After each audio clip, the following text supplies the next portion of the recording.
Are you considering a move to San Jose and you're wondering what you need to know before you move here? Well, I'm Teresa Wellman with Homeowner Experience Real Estate, and today we're getting into some of my personal experience as well as what I hear from people moving into the area. I moved into San Jose in 1995 and have worked with many clients relocating out of state or even out of country.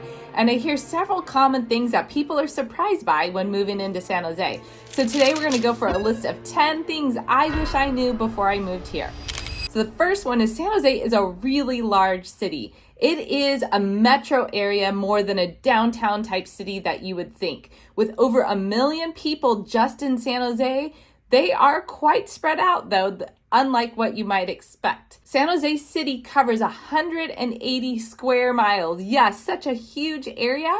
And because of that, there is a small downtown with a lower concentration of population and very spread out suburbs, all in the city of San Jose. Now, other cities also border San Jose and merge together, and you wouldn't know you're going from one city to another unless you're looking at the changing color of the street signs, because it is just such a large metro area.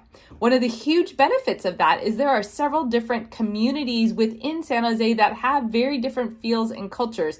So finding the right one for you is definitely possible. For example, there is a Japantown, a little Saigon, a little Portugal, and a little Italy, as well as areas that have tree coverage and many city parks, and other areas where homes are more affordable or living is a little more dense like a city. Number 2, we have a lack of rain in this area. This literally means it does not rain for maybe 9 months straight. And when it does rain, it's raining for a couple days at a time. The downside to that is that the area can dry out, the wild natural lands can be prone to fires, and there is a wildfire risk. Also, that can increase home insurance costs. But the huge benefit is you can enjoy the outdoors and expand your living space by enjoying this beautiful Bay Area weather all year round. Even in the winter, you can go out with just a light jacket and easily enjoy the outdoor space. Point number 3, we have warm days and cool nights. Honestly, this is one of my favorite things about living here in the San Jose Bay Area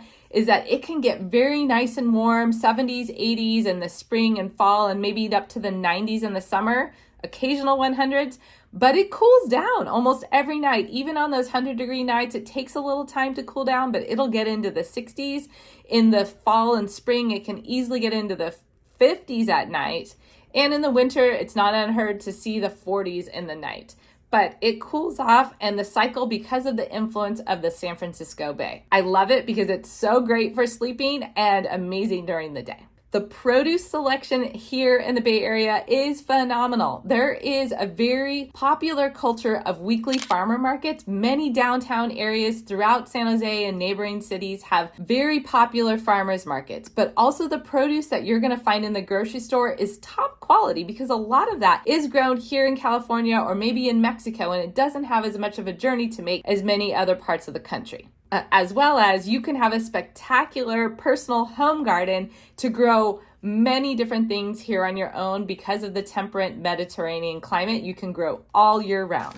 Point number 5 is there is a lack of public transportation and the traffic is pretty bad. Now, LA can be worse, but San Jose has quite bad traffic as well. It's very common for people who are commuting 14, 15 miles to the office to spend more than 45 minutes on the roads commuting to work. But one of the great things is a lot of the companies have buses that will come out to different neighborhoods and bring their workers into the office so that they can work on the ride instead of having to fight the commute themselves. Plus, it's eco for the environment to have one bus rather than a whole bunch of cars. And if you don't have needs for a large space and you're okay with a condo or an apartment, there are many options close to companies in North San Jose or other cities like Sunnyvale, Santa Clara, where you can live closer to work. Now, on the living note, yes, the cost of living is high, but it's really high. I want to put it in context for you so you have a little bit better grasp on what that means. In the fall of 2023, A 4-bedroom house, about 1,700 square feet only, is going to rent between $4,500 and $6,000 a month, depending on neighborhood, location, schools, and things like that. A 2-bedroom, 1-bath apartment can be over $2,500 a month, and a 1-bedroom apartment is still $2,000 a month. So give you some context, it is quite expensive to live here. Now, if you're looking to buy, the average home price in San Jose this time of year, or here in 2023, is $1.75 million. Now, there are other neighborhoods where you can find single family homes in the $1.2 million range that are still nice areas, and even other areas where you can find them cheaper than that. But if you want a condo or a townhome, you can get on average something at $950 or even lower as well. Now, to counterbalance that, yes, the wages and salaries here are higher, but you will be spending probably a larger portion of your budget of income on housing. And another positive is the real estate market here in San Jose is unlike any other.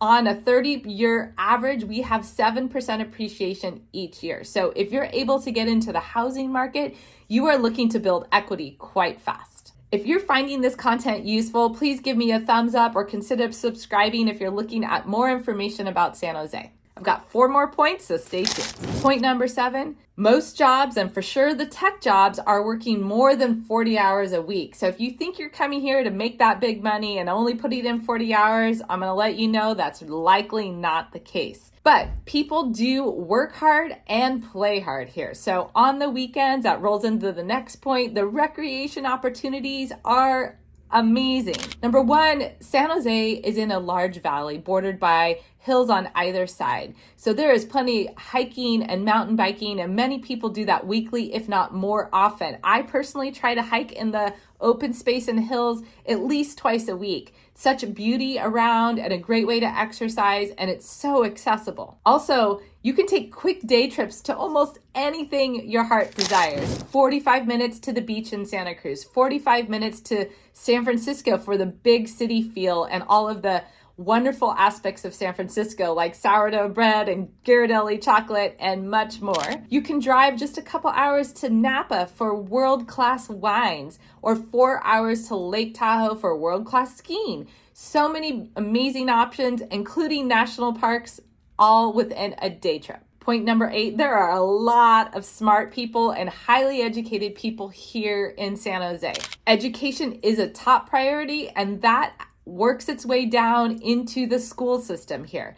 We've got some really top-rated schools in some of these areas, particularly in South San Jose where I work, as well as other areas up into Saratoga, Los Gatos, and Cupertino, which the budget gets higher, but excellent schools, and people put top attention and priority on education for their families. The downside is it can be a little bit competitive, but the good side is you're getting top quality education. And my last point, number 10, is earthquakes. Yes, if you move to California and you're coming from somewhere else, there is a possibility for earthquakes here. Now, I will tell you it does not happen very often, or there's small earthquakes that you don't even feel.